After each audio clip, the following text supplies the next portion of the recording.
Hi everyone, how you guys doing today? Um, Today I'm gonna be talking about the hepatic portal vein tributaries. This is gonna be the first lecture I'm gonna be going over before I move into the pathophysiology of why we are going over this. I think every student should understand the anatomy at least before they can actually progress to learn the pathophysiology of disease processes, because it allows you to basically appreciate the disease process and be able to actually understand why patients present with the symptoms. So let's begin.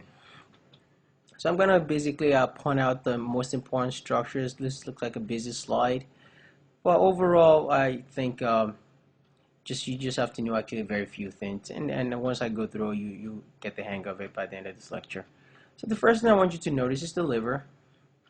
And you can see the liver has like the right lobe and the left lobe right here. The green is the gallbladder, and I want us to kind of go over the tributaries that leads to the liver uh, by starting from right around the stomach. So usually when you eat food basically go through your esophagus, down, all the way into your stomach, goes into your duodenum, all the way down to your jejunum and terminal ileum, which will be right there, where all your digestion is mostly happening, and all the way into the ascending colon, transverse colon, all the way down to your descending colon, and down to your rectum and your anus. So that's kind of like how food normally like passes through your body. But the most important thing about this slide I want you to kind of focus on is actually this little tree looking like uh, kind of bluish purple venous system.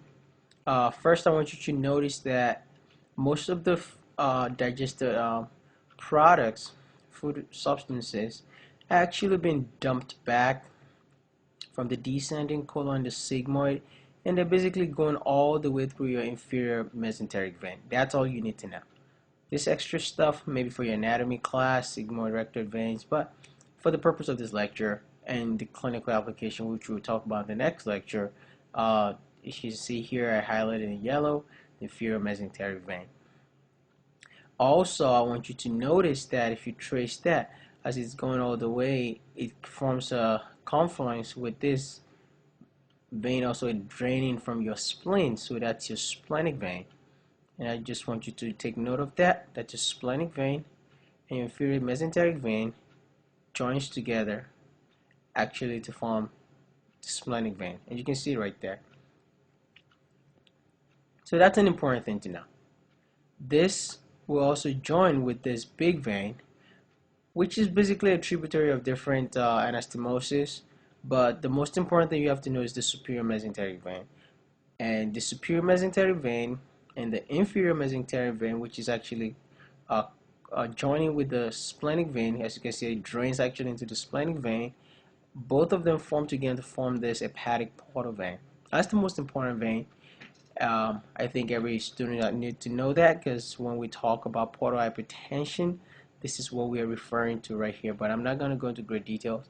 We're going to talk about it in the next lecture. So this is the hepatic portal vein. The hepatic portal vein is now going to drain into the liver. And as you can see, it splits up. Now, another important thing I want you to understand is that you can see the middle rectal vein and the inferior rectal veins right here. And they have clinical and significance, and we'll talk about them, but make sure you understand that, as you can see, these inferior rectal veins, they also drain all the way into your inferior mesenteric vein eventually. So when you get portal hypertension, you probably be able to see kind of hemorrhoids forming down here, and I'll go over that also in a minute. Another key important thing you need to understand is, as you can see, this is your stomach.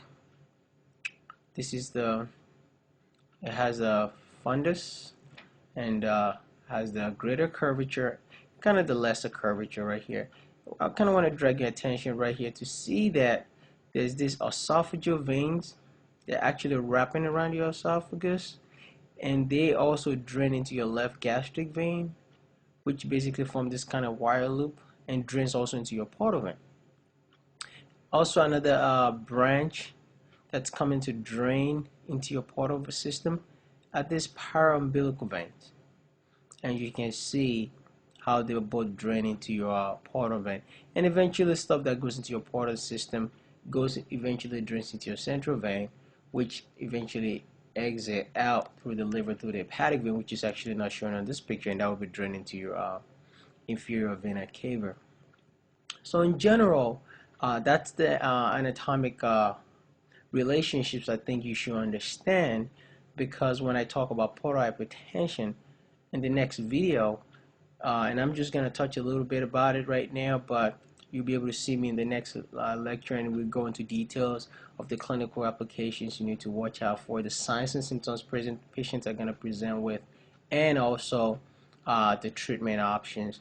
But overall, when you get a portal hypertension, you get a backup, right? So imagine if I block flow into the liver, blood start to back up into here, and you see these paraumbilical veins, and they appear on the patient's belly as caput medusa. Also, if they back up all the way into your gastric veins and eventually backs up all the way into esophageal veins, if you do an endoscopy, you'll be able to see the patient has esophageal varices, which are these tortuous dilated veins in the patient. Another important thing you see is splenomegaly, right? The spleen is not able to basically drain all its byproducts, which are breakdown of red blood cells, bilirubin, and that kind of stuff. It backs up and the spleen becomes really enlarged. Also, you'll be able to notice that the patient probably will be complaining of hemorrhoids, which would be these enlarged tortuous veins. And they will be telling you, oh doc, when I poop, I kind of feel like something is bulging in my butt.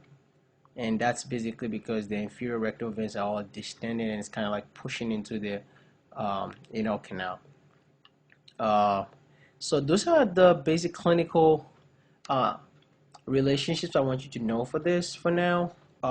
We'll go into further details, actually the signs and the symptoms. This is just anatomy, just for you to be able to kind of see how things are related. And I think if you just know this, everything else will make a lot more sense when I go into details about what you actually see in the patient, how they present with, and pathophysiology and the clinical applications. I hope you enjoyed this lecture.